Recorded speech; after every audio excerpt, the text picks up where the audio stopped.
একটা কথা আমাদের মাথায় রেখে সব সময় সব কিছু করা উচিত। সেটা হচ্ছে তিনি ছাড় দেন কিন্তু ছেড়ে দেন না। আজকের ভিডিওটা হচ্ছে তাদের জন্য। এই যে ফেসবুকে বলেন, ইউটিউব বলেন বা যত ধরনের সোশ্যাল মিডিয়া যে প্ল্যাটফর্মগুলো আছে, এইগুলাতে বডি শো আপ করা ফিমেলদের অভাব নেই। এইগুলো কোনো কাজের মধ্যেই পড়ে না বলে মনে করি আমি। আপনারা সবাই তো ম্যাক্সিমাম হচ্ছে আপনারা মুসলিম পরিবারের সন্তান।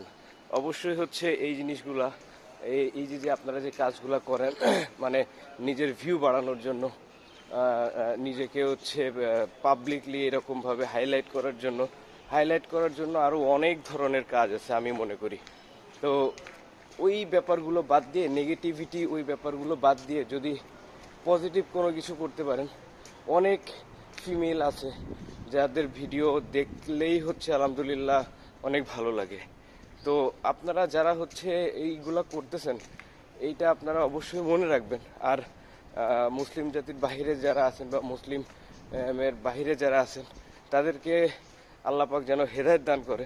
অ্যাটলিস্ট মানে এই টাইপ ভিডিও করে যুব সমাজকে ধ্বংস করারও দরকার নাই।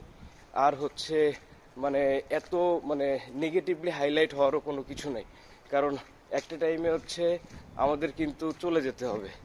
তো ওই চলে যাওয়া পরে যেন হচ্ছে আফসোস না করি আমরা, এরকম হচ্ছে চিন্তা ভাবনা করে আমাদের কাজগুলো করা উচিত বলে আমি মনে করি। তো এই আজকের ভিডিওটা হচ্ছে এটাই ছিল। তো আশা করি হচ্ছে আমি আপনাদেরকে বুঝাইতে পারছি। আমার কথা যদি কারোর খারাপ লেগে থাকে তাহলে আন্তরিকভাবে দুঃখিত। বাট আমার কাছে মনে হলো এই ব্যাপারটা হচ্ছে আপনাদের সাথে আমি শেয়ার করি। তো থ্যাংক ইউ সবাইকে। আল্লাহ হাফেজ।